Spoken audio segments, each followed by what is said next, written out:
नमस्ते। तुस दिखा दे हो न्यूज़ रूम 24 आवाज़ ते मैं पवन शर्मा। तुंदी सरकार तुंदे मुद्दे एक नवे एपीसोड च तुंदा मता स्वागत।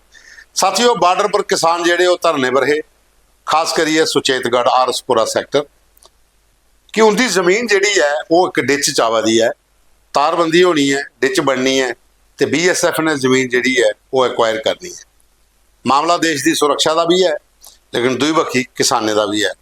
किसाने टेंट लाया, प्रोटेस्ट किया, उसदे बाद तमाम जेडे एडमिनिस्ट्रेशन के अधिकारी वो उत्थे पुजे, SDPO आरसपुरा गुरमीत सिंह वो भी उत्थे पुजे, सरपंच बलवीर कौर या सरपंच लोकल जेडे उत्थे दे वो भी सारे उत्थे है और किसाने कन्नै गलबात की गई। तहसीलदार उत्थे पुजे, तहसीलदार ने जी ये गल की और आख्या कि बाकायदा मुआवजा मिलेगा, लेकिन किसाने की मांग एक है कि जी अलाटड जमीन है वो बारे हर बारी सरकार आखती है कि तुसेंगी अलाट करिए, मालिकाना हक दिते जाएंगे, अलाटमेंट खत्म हो जाएगी, मालिकाना हक होंगे, वो कन्नै मुआवजा भी थोड़ा ज़्यादा मिलता। मती सारी जमीन बार्डर के पार है जिथे तारबंदी हो चुकी है। उत्थे कई सवाल जवाब जोड़े ने किसाने रखे, सरपंचें रखे, एडमिनिस्ट्रेशन के अधिकारियों रखे, पुलिस के अधिकारियों रखे। तो सारे वीडियो देखो और एंड च यह फैसला निकलिया है कि तहसीलदार साहब ने एक आर्डर कढ़िया, उन्हें आख्या पूरे मामले की अस जांच करके किन्नी जमीन जी है कुत्थों जा रही है, उस जमीन का मुआवजा अस किसाने की दवागे। ये आश्वासन मिलने के बाद उतों किसाने फिर जोड़ा ये अपना धरना वो चुकया है। तो हूँ BSF अपना काम करेगी, डिच जिस हिसाब की बननी है या जिथे जिथे जमीन एक्वायर होनी है, लेकिन सरकार ने अगर आदेश दिता है, फैसला लिया है तो वो पर अमल भी होना चाहिए। किसाने की मुआवजा जरूर मिलना चाहिए क्योंकि राही बाही वास्ते जमीन इसलिए तैयार की थी। इस जमीन के उपर मत सारे किसाने के घर परिवार जोड़े वो चलते। BSF भी आप में से है, हम लोग भी आप में से, we all are public servant. ये तहसीलदार साहब हैं, ये आपकी सेवा के लिए यहाँ ड्यूटी कर रहे हैं, ठीक है। ये जो आप लोग यहाँ पे बैठ के अगर तहसीलदार या मुझसे ये एक्सपेक्ट करते हैं कि हम कोई कानून चेंज कर सकते हैं या इसमें कुछ ला सकते हैं, ये आप ही की जमीन नहीं, ये हजारों कनाल जमीन है। ये राइट फ्रॉम आप कठुआ से लेके जहाँ से बॉर्डर चल रहा है, ये सबका मसला है, ठीक है। आप लोगों ने हमें बताया है, जो तहसीलदार साहब भी और मैं भी ऊपर पहुंचाएंगे हम, जो जेन्युइन जो ये मसला है, इसमें जो है ये स्टेट गवर्नमेंट, सेंट्रल गवर्नमेंट, ये ऑलरेडी ये बालडिवकम के ऑफिस में है ये जो मसला है, तो इसमें आप लोग भी कोऑपरेट करें। सरपंच तो मोहर लवाई जाती है, लंबड़दार तो साइन करवाई जाती है, दस्ती लीगल हायर कहते हैं। तहसीलदार साहब ਉਹਨੂੰ ਵੈਰੀਫਾਈ ਕਰਨਗੇ, ਅਗਵਾਈ ਪੈ ਜਾਏਗੀ, ठीक है जी। ਉਹਦੇ ਤੇ ਗਵਾਹੀਆਂ ਪੈਣੀਆਂ ਬਸ ਉਹ ਅਸੀਂ ਹਾਇਰ ਬਣਨਾ ਚਾਹੀਦਾ। ਸਰ ਉਹ ਜਿਹੜਾ ਆਨਲਾਈਨ ਵਾਲਾ ਨਾ ਉਹ ਇਹਨਾਂ ਦਾ 3 ਮਹੀਨੇ ਦਾ ਟਾਈਮ ਜੇ ਉਹ ਨਹੀਂ ਬਣਨਾ, ਤਾਂ ਕਰਕੇ ਮੈਂ ਕਲੀਅਰ ਦੱਸਦਾ। ਦਸਤੀ ਲੀਗਲ ਹਾਇਰ ਦਾ ਮਤਲਬ ਸਰਪੰਚ ਕੋਈ ਬੇਵਕੂਫ ਨਹੀਂ ਹੋਊਗਾ ਜਿਹੜਾ ਇੱਕ ਪਰਿਵਾਰ ਦੇ 5 ਭਰਾ ਨੇ ਤੇ ਉਹਨੂੰ 3 ਦੱਸੇ ਜਾਂ ਲੰਬੜਦਾਰ 3 ਦੱਸੇ, ਉਹ ਕਦੀ ਨਹੀਂ ਦੱਸਣਗੇ। ਜੇ ਇੱਕ ਪਰਿਵਾਰ ਦੇ 5 ਭਰਾ ਨੇ ਤਾਂ ਸਰਪੰਚ 5 ਹੀ ਦੱਸੂਗਾ, ठीक है। तो वो एक दस्ती लीगल हायर ਅਸੀਂ ਕਹਿੰਦੇ ਆ। ਆਨਲਾਈਨ ਜਿਹੜਾ ਸਰ ਉਹ ਬਾਅਦ ਵਿੱਚ ਉਹਨੂੰ ਆਨਲਾਈਨ ਕਰਾਂਗੇ, ਪਰ ਪਹਿਲਾਂ ਤੁਸੀਂ ਆਪਣੀਆਂ ਫਾਈਲਾਂ ਪ੍ਰੋਸੈਸ ਕਰਨ ਵਾਸਤੇ ਦਸਤੀ ਲੀਗਲ ਹਾयर ਪ੍ਰੋਸੈਸ ਕਰਵਾ ਲਓ, ठीक है। ਉਹਦੇ ਵਿੱਚ ਐਦਾਂ ਕਿਸਾਨਾਂ ਨੂੰ ਦੁਬਾਰਾ ਧੱਕੇ ਨਹੀਂ ਖਾਣੇ ਪੈਣੇ। ਔਰ ਇਹ ਨਹੀਂ ਤਹਿਸੀਲਦਾਰ ਸਾਹਿਬ ਅੱਜ ਤੁਸੀਂ ਇਹ ਆਰਡਰ ਕੱਢਤਾ, ਇਹ ਜਨਵਰੀ ਵਿੱਚ ਵੀ ਆਰਡਰ ਨਿਕਲਿਆ ਸੀ ਕਿ ਅਸੀਂ ਮਾਲਕੀ ਹੱਕਾਂ ਵਾਸਤੇ ਤੁਹਾਡੇ ਡਾਕੂਮੈਂਟ ਲੈ ਰਹੇ ਹਾਂ, ਬਟ ਉਸ ਟਾਈਮ ਵੀ ਕੁਝ ਨਹੀਂ ਹੋਇਆ। ਅਸੀਂ 6 ਮਹੀਨਿਆਂ ਬਾਅਦ ਅੱਜ ਦੁਬਾਰਾ ਇੱਥੇ ਇਕੱਠੇ ਹੋ ਗਏ। ਪਹਿਲਾਂ ਅਸੀਂ ਆਉਂਦੇ ਸੀ, ਅੱਜ ਅਸੀਂ ਇੱਥੇ ਆ, ਹੋਰ 6 ਮਹੀਨਿਆਂ ਬਾਅਦ ਅਸੀਂ ਅੱਗੇ ਤੁਰ ਜਾਵਾਂਗੇ। ਇਹੀ ਹੋਊਗਾ ਮੈਡਮ ਜੀ, ਇਹਦੇ ਉੱਪਰ ਨਹੀਂ ਛੱਡਣਾ, ਬਿਲਕੁਲ ਇਹਦੇ ਕੋਲ ਸਿਰਫ ਰਿਕਾਰਡ ਵੈਰੀਫਾਈ ਕਰਾ ਕੇ ਅੱਗੇ ਭੇਜਣਾ ਹੈ, ਠੀਕ ਹੈ। ਬਾਕੀ ਫਾਲੋ ਅਸੀਂ ਡਨ ਸਰ, ਡਨ ਡਨ। ਮੈਂ ਤੁਹਾਨੂੰ ਕਿਹਾ ਨਾ, ਹੋਮ ਮਿਨਿਸਟਰ ਕੋਲ ਵੀ ਜਾਣਾ ਪਊਗਾ ਸੀਗਾ। तो साथियों, एक और वीडियो तो सुनिया, ये भी आरसपुरा का है।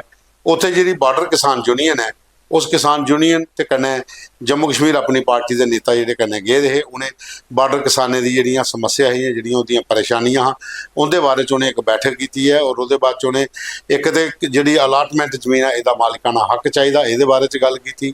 पानी की समस्या, बिजली की समस्या, किसानों दी और मती सारी समस्या उहदे पर बकायदा एक मीटिंग करी है। उहदे बाद च उन्हें ब्रीफ किया प्रेस की कि साड़ी जिहड़ी मीटिंग ही वो इस मसले कि बार्डर के किसाने की पूरे हक मिलने चाहिए, उनके जो भी इतने जमीन का मसला है वो जल्दी को जल्दी हल होना चाहिए।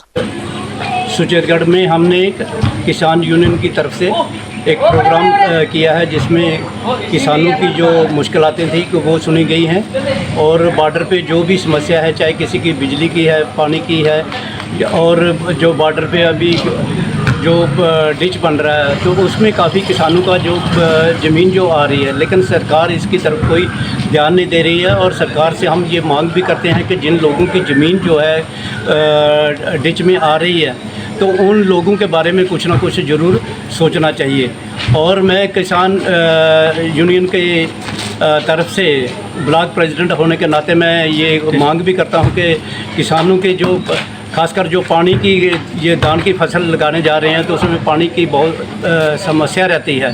तो ऐसे में ये हमें एक बिजली जो है बॉर्डर को पूरी मिलनी चाहिए और पानी जहाँ तक है कि इस कनाल का जो रणवीर कनाल आ रही है वो पानी जो ठीक मिलना चाहिए ताकि किसानी करते हुए हमें कोई परेशानी ना हो। लोगों ने हमें जो समस्याएं बताई, हम हैरान रह गए कि आज तक हमारे केंद्र में सरकार बैठी हुई बड़े बड़े दावे कर रही है कि हम किसानों की जो आमदन है वो दोगुनी कर रहे हैं, लेकिन जब इन किसानों की ज़मीनी स्तर पे हालात देखे तो इनके हमारे रोंगटे खड़े हो गए कि जो सांसद में चिल्ला चिल्ला के कहते हैं कि हम किसानों के साथ जो है स्कीमें हैं जो किसानों का बिल्कुल जो आमदन है वो दोगुनी करेंगे, लेकिन जहाँ तक इन्होंने समस्याओं की बात की, अभी तक जो हमारी रणवीर नहर है, हम गवर्नर साहब से भी मिले कि इसको जो रणवीर नहर है इसको नेशनल प्रोजेक्ट के तहत लाकर इसकी चारों तरफ हदबंदी की जाए, लोहे की जंगलें लगाकर जो शहर का गंदा पानी है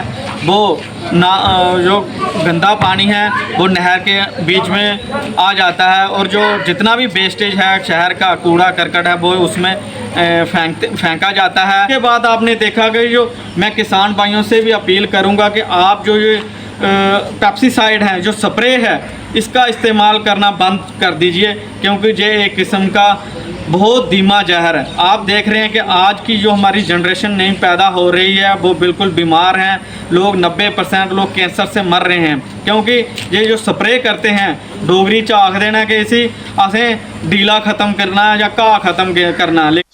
ਹੁਣ ਦੱਸਣਾ ਤੁਸੀਂ ਇੱਕ ਵੀਡੀਓ ਬਿਸ਼ਨਾ ਦਾ। ਬਿਸ਼ਨਾ ਡਾਕਟਰ ਜੀ ਭਗਤ ਜਿਹੜੇ MLA ਨੇ BJP ਦੇ, ਉਹਨੇ ਬਹਾਦਰਪੁਰ ਪੰਚਾਇਤ ਦੇ ਵਿੱਚ ਉੱਥੋਂ ਗਲੀਆਂ ਨਾਲੀਆਂ ਦਾ ਜਿਹੜਾ ਕੰਮ ਦਾ ਜਿਹੜਾ ਬਲਾਕ ਡਿਵੈਲਪਮੈਂਟ ਆਫਿਸ ਦਾ ਉਹਦਾ ਇਨਾਗੂਰੇਸ਼ਨ ਕੀਤੀ ਹੈ। ਲਗਭਗ 35 ਲੱਖ ਰੁਪਏ ਦਾ ਕੰਮ ਹੈ ਜਿਹੜਾ ਬਹਾਦਰਪੁਰ ਪੰਚਾਇਤ 'ਚ ਹੋਣਾ ਹੈ। ਔਰ ਜਿਹੜਾ ਵਿਧਾਇਕ ਉੱਥੇ ਪੁੱਜੇ ਲੋਕਾਂ ਨੇ ਢੋਲ ਵਜਾਈਏ ਉਹਦਾ ਸਵਾਗਤ ਕੀਤਾ, ਹਾਰ ਸ਼ਾਰ ਪਾਏ ਔਰ ਉਹਦੇ ਬਾਅਦ 'ਚ ਉਹਨੇ ਨੇਮ ਪਲੇਟ ਜਿਹੜੀ ਵੀਡੀਓ ਬਲਾਕ ਦਾ ਬਣੀ ਆਈ ਉਹ ਲਾਈ ਹੈ ਤੇ ਕੰਮ ਦੀ ਸ਼ੁਰੂਆਤ ਕੀਤੀ ਹੈ। 35 ਲੱਖ ਰੁਪਏ ਦੇ ਬਿਸ਼ਨਾ ਵਿਧਾਨ ਸਭਾ ਦੀ ਬਹਾਦਰਪੁਰ ਪੰਚਾਇਤ ਦੇ ਵਿੱਚ ਕੰਮ ਜਿਹੜੇ ਸ਼ੁਰੂ ਹੋਏ।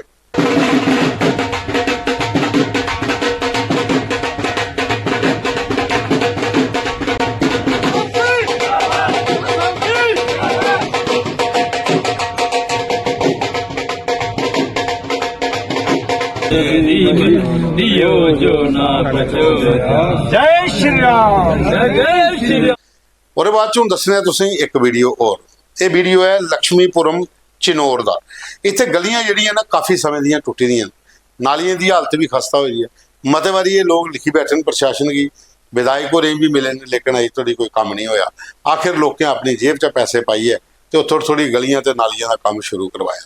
एरिया पाउंदा श्यामलाल शर्मा हुंदा जिहड़े जम्मू नॉर्थ के विधायक ने और उनके अगे अपील की जाती है कि इस मसले की पूरा ध्यान दिता जा। ये चनौर मेन रोड को ली है, आश्रम तक जिहड़ियां गलियां उनकी हालत ते नालियां की हालत बड़ी खस्ता हुई है। हालांकि लोग थोड़े पैसे चार पाइए अपने को ठीक करा देन कि खट्टियां जिहड़ियां खुट्टियां गलियां थोड़ियां ठीक हो जान कि निकलने वास्ते कोई दिक्कत नहीं आवे। उत्थे आकाश हितेची और ने और आकाश थापा और उन्हें ये जानकारी दी है कि अपने कोला पैसे लाइए काम करा दें। मते बारी वो एडमिनिस्ट्रेशन की सरकार की आकी बैठन लेकिन कुछ ने इस वक्त ध्यान नहीं दिता। तो साथियों ये सारे को अज के फोटो वीडियो मुद्दे प्रोग्राम की तुसें पूरा दिखा, लाइक करियो, शेयर करियो और कमेंट्स भी करियो। कैप्शन जो असें एक अपना WhatsApp नंबर दिता वो पर अपने मुद्दे सानू भेजते रहो ताकि अस अपने प्रोग्राम शामिल करचे तो जोड़े थोड़े जिते के प्रतिनिधि उनके तक पहुँचा।